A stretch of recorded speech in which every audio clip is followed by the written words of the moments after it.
for radical national transformation must therefore be underpinned by the imperative to facilitate the full engagement and robust participation of women in every dimension of our development agenda. The bottom-up economic transformation agenda thus recognizes the unprecedented radical power in facilitating the full contribution of all our people in every sector, rather than just half of them. Twice as many opportunities will be created and exploited, and twice as much productivity will be unlocked. In our plan, we recognize the need to change the prevailing conditions and situations where female participation is key in key economic sectors remain minimal, with a vast majority of those women who participate being consigned to low-income employment and enterprise and under poor work conditions. Generally speaking, women remained excluded in decision-making within our governance and political institutions, while millions suffer or are vulnerable to sexual and gender-based violence. Moreover, health services have been inadequate for the needs of women and remained inaccessible and unaffordable. Environmental degradation, pollution, and climate change have complicated the lives and livelihoods of women, increasing their responsibilities in unpaid care work and thus accelerating poverty, early marriage, childhood pregnancies, and other disadvantaged conditions. Through highly intentional interventions, our bottom-up economic transformation agenda prescribed a pathway to transform the conditions, contributions, and participation of women in national development by deliberately eliminating every cultural, political, social, and other excuse for treating women unjustly. To achieve this, we recognize that we would have to direct unprecedented levels of investment to promote inclusion and affirmative action in socio-economic sectors. Specifically, we undertook to provide financial inclusion and capacity building for women through interventions like the Hustler Fund in women-led cooperative societies, chamas, merry-go-rounds, and table banking initiatives, and to take measures to protect them from predatory lenders. We've also resolved to be highly intentional, as I was requested here by the women rep of Embu County, in actualizing the constitutional gender inclusion principle, or the one-third rule, through various strategies, including at the party level and policy levels for elective representative positions in Kenya.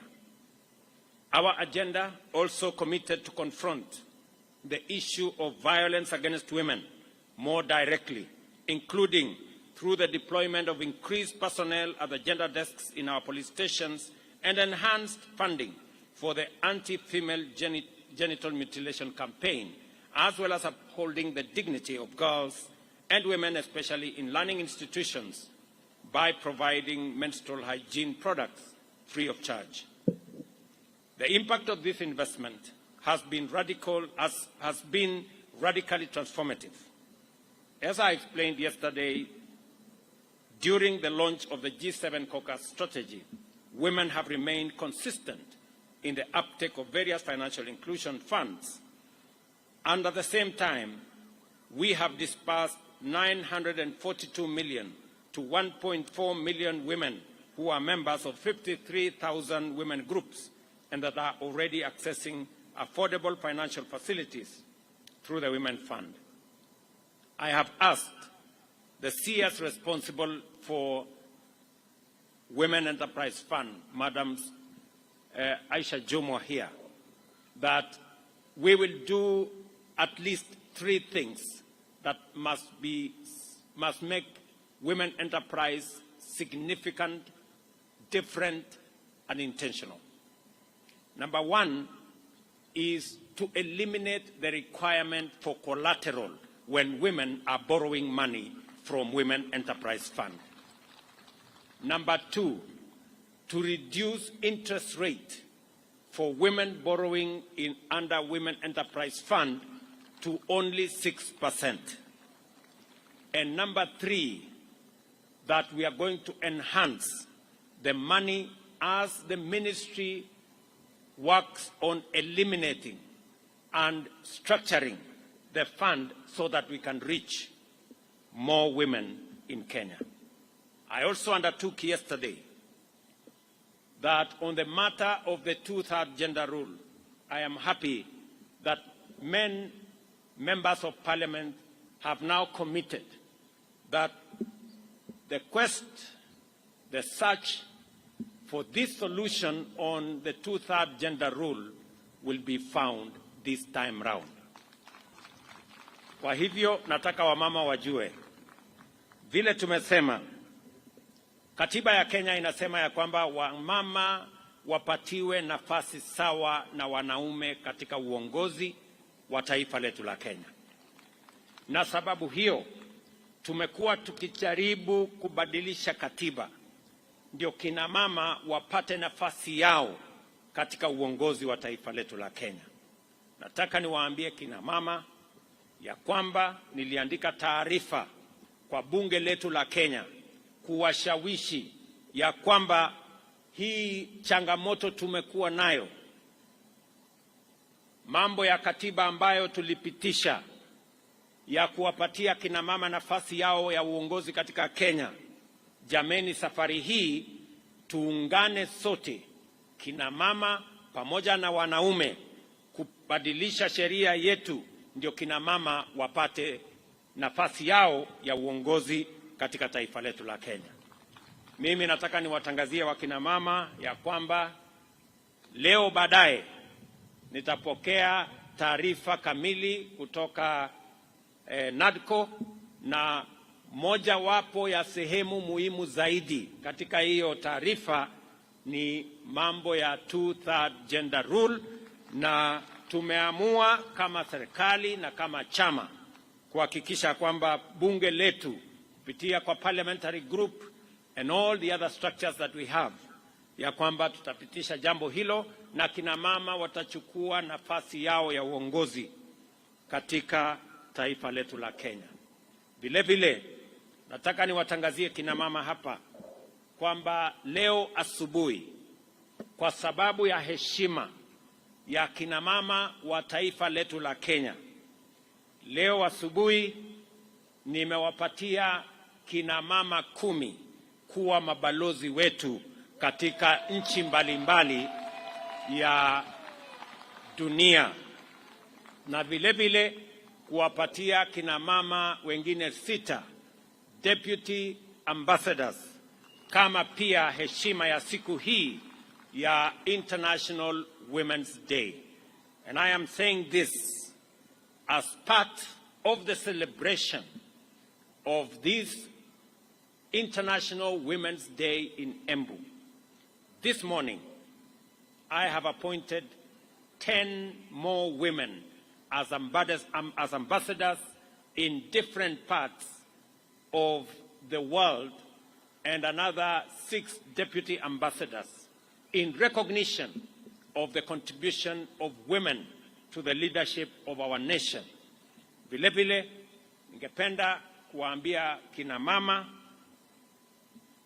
hawa, kina mama viongozi, imesemekana pale nyuma kwamba ile kazi mwanaume anaweza kufanya, mama anaweza kufanya zaidi. What men can do, women can do better. Na mimi ni shahidi kwa sababu baraza letu la mawaziri, kwa ile kazi ya muhimu 5 ambayo tumeweka katika manifesto yetu, kina mama hawa wanaongoza katika nafasi 4 ya manifesto yetu. Mimi nataka niwaulize kina mama, kwa sababu niko hapa Embu leo. Nilikuja kuanzisha mpango ya housing hapa Embu, na nitarudi hapa. Nishakubaliana na viongozi wa Embu ya kwamba nitarudi hapa kabla ya mwisho wa mwezi huu. nitakuwa hapa Embu tena, kwa sababu ile kazi ya housing ambayo nataka kina mama waelewe ni nini tunafanya ili kuwapa kina mama wa taifa letu la Kenya nafasi sawa ya kujisimamia, kujiendeleza na pia kuchangia katika kuendesha taifa letu la Kenya. Ya kwanza ni mambo ya housing. Program ya housing inaongozwa na mama waziri anaitwa Alice Wahome. Na kufikia sasa tayari tuko na sehemu ama nyumba ambayo tunajenga Kenya, nyumba 1,100, na tuko na vijana wanaofanya kazi katika program ya housing. Vijana zaidi ya 1,150 wanafanya kazi katika sehemu ama mpango wa housing, kwa sababu tunaelewa ya kwamba mtoto akikosa ajira, mwenye anapata matatizo ni mama nyumbani. Mzee akikosa kazi, mama anazumbuka, kwa sababu kisirani yote ya kukosa kazi inaelekezwa kwa kina mama. Kwa hivyo mpango yetu ya kuhakikisha ya kwamba tuko na nafasi ya ajira katika taifa letu la Kenya ni mojawapo ya mambo ambayo tunafanya ili tuhakikishe ya kwamba tuko na taifa ambayo inaweza kujisimamia. Jambo la pili, program yetu ambayo tunaendesha kwa mambo ya kuhakikisha kwamba tuko na matibabu. Na nataka nimshukuru gavana wenu hapa, kwa sababu mimi na yeye tumeungana katika ile program ya community health promoters. Hapa Embu muko na community health promoters zaidi ya 1,500. Hawa wote wametambulika na huyu mama Ses Mbarire, na mimi nimempatia equipment ya kuhakikisha ya kwamba wanaweza kwenda kusimamia mambo ya matibabu katika kila kijiji. Vile vile mama mwenzake anaitwa Susan Namkumicha, ndiye anasimamia afya katika taifa letu la Kenya. Na nimesikia hapa kina mama wakisema mtoto akiwa mgonjwa, mama ndio daktari. Mzee akiwa mgonjwa, mama ndio daktari. Mama mwenyewe akiwa mgonjwa, pia yeye ni daktari. Na kwa sababu hiyo tunataka kurahisisha kazi ya wamama kushughulikia matibabu katika taifa letu la Kenya. Na ndio sababu hiyo tumesema tunafanya mambo manne ya muhimu, na ndio tumebadilisha sheria. Tuko na sheria mpya. Ya kwanza ni kuhakikisha ya kwamba matibabu inapatikana katika kila kijiji kupitia kwa community health promoters. Ya pili ni kuhakikisha ya kwamba bima ya afya inapatikana kwa bei ambayo kila mwananchi anaweza kufikia. Wale mlikuwa mnalipia shilingi 500, mmesikia tutapunguza ikuje shilingi 300.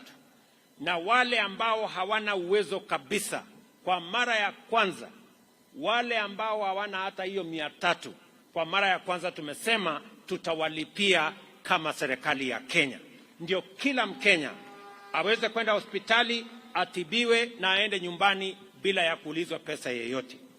Na ya tatu, tumekubaliana vile vile ya kwamba kwa wale ambao wanapatikana na ugonjwa ile iko na kisirani na kiburi, ile kama ya kansa, ya hypertension, ya diabetes, pia katika hii mpango mpya tumeweka pesa ya kutengeneza chronic illness fund ambayo itasimamia matibabu ya yale magonjwa ambayo yanaleta hasara, yanasababisha watu kuuza ng'ombe, kuuza mali katika kutafuta hali ya matibabu katika taifa letu.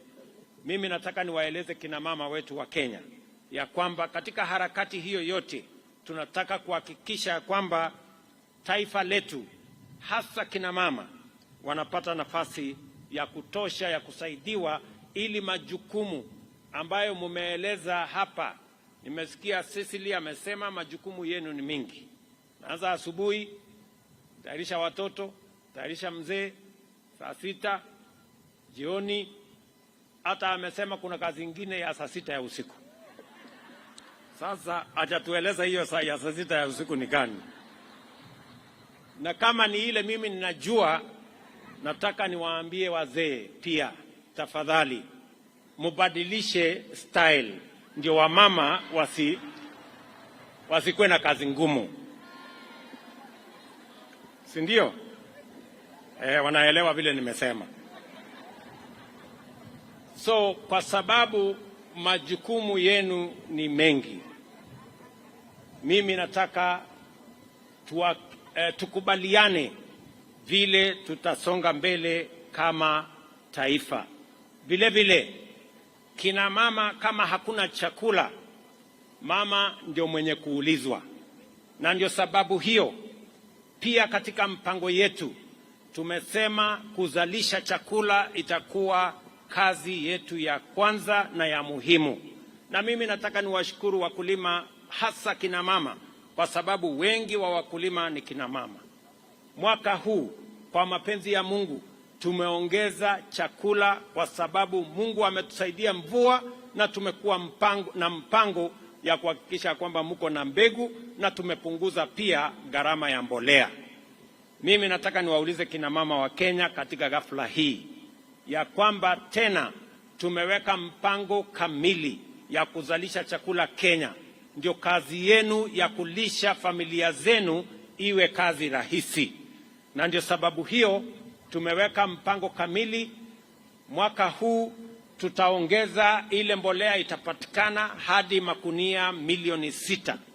Na ile bei ambayo ilikuwa 5,000 6,000 vile mnajua tumepunguza, imekuja shilingi 2,500. Na mwaka huu ama mwaka uliopita, kwa mapenzi ya Mungu, mazao yamepatikana kwa wingi na chakula imeanza kupatikana kwa njia ya urahisi. I want to ask farmers, especially our women, because they are the backbone of our agriculture, that this time round we double our efforts.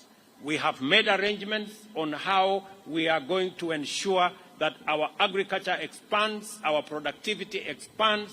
We are going to deliver more seed, affordable fertilizer, and support farmers so that we can eliminate the shame of hunger in our country. Nataka vile vile niwaeleze kama kina mama wa taifa letu la Kenya kwamba katika harakati hiyo pia mama mmoja hapa nimemtuma apange ajira ya vijana wa Kenya kule nchi ya nje, na tuko na hiyo mpango. Leo asubuhi nilikuwa na mkutano mkubwa ya kupanga vile ajira itapatikana kwa mitandao, tuhakikisha kwamba digital jobs become a reality. And I want to ask our girls and our women to focus their attention on the opportunities that we have for employment, so that they don't become vulnerable to vices of early pregnancies and also other vices. And I want to commit that the government of Kenya, we are going to mobilize every resource to protect our girls, to protect our mothers, to protect our wives, to protect our women, and to protect our daughters. Tutahakikisha ya kwamba kina mama wa taifa letu la Kenya wasipatikane mahali ambapo kuna watu wanataka kuwatumia kwa njia ambayo sio nzuri. Mimi nataka niwaulize vile vile kwamba kina mama tusaidiane, wazee tusaidiane. And I want to ask the women of Kenya to listen to me. As we believe in you, the women of Kenya must believe in themselves. It begins with women believing in themselves. And we will work, we will do whatever we can to support women. But I must say to the women of Kenya, you must start by believing in yourselves.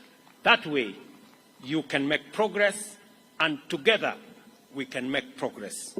Kwa hivyo, mimi nataka niwashukuru sana kwa nafasi ambayo mmenipatia hapa Embu.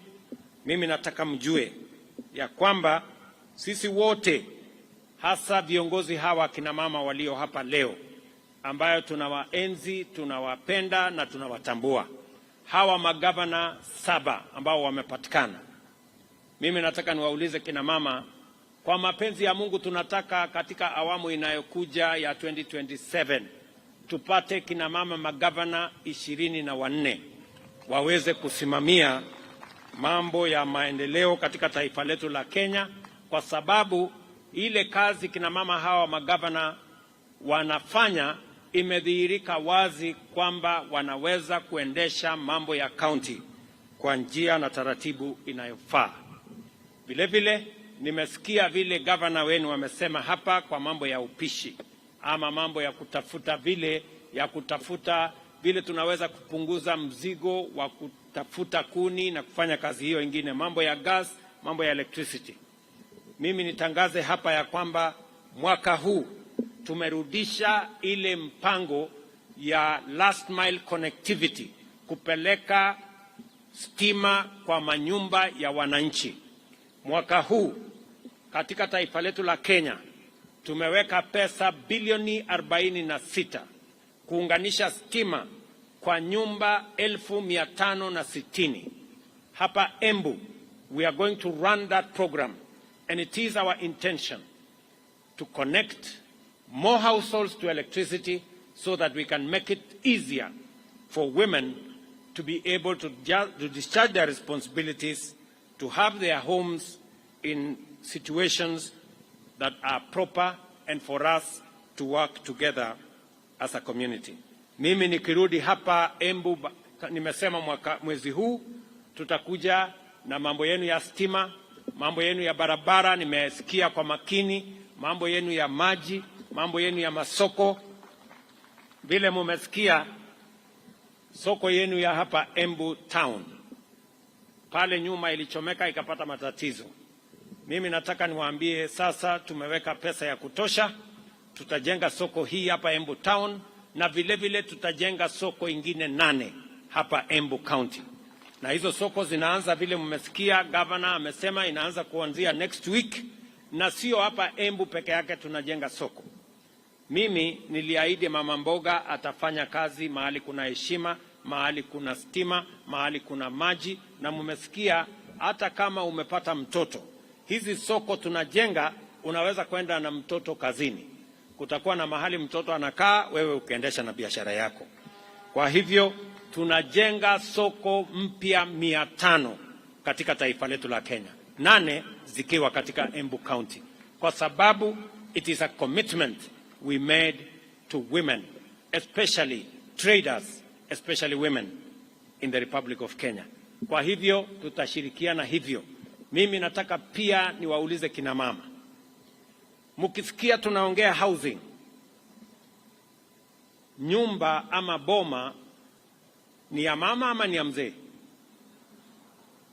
Nyumba ni ya nani? Si ni ya mama? Mkisikia tukisema mambo ya housing, ni kwa sababu tunatambua nyumba ni ya mama. Na katika hii program tuko nayo, tunataka kila mama aweze kununua nyumba. Tumeweka hata nyumba ya shilingi 3,000 kila mwezi, kuhakikisha kwamba hapa mjini inapatikana nyumba mama mboga anaweza kununua, mtu ya bodaboda anaweza kununua.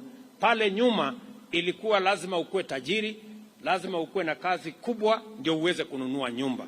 We are making it possible for every Kenyan, including ordinary women and men working in their small businesses, to be able to own a home, because a home is a very critical component of livelihood and of citizenship, because our constitution mandates us that we must, by constitution, ensure that people live in decent livelihoods. Mimi nataka niwashukuru sana. Let us all promote peaceful coexistence, effective communication, and the rejection of violence as a method of resolving disagreements or pursuing objectives, whatever they may be. We must embrace communication, tolerance, and respect for dignity of every person and do our part as men and women to prevent violence against women. We must live up to the sacred commitment in the preamble of our Constitution to nurture and protect the well-being of the individuals, the family, communities, and of course our nation. For us, at this point in our history as a nation, this must begin with feasible action to protect the dignity, well-being, and security of women, and to invest in their effective inclusion in the economic transformation of our country. Congratulations to all our women in Kenya. Happy International Women's Day, and my very best wishes as we forge into the future together as a people. Asanteni sana, Mungu awabariki na tunawapenda sana. Thank you very much.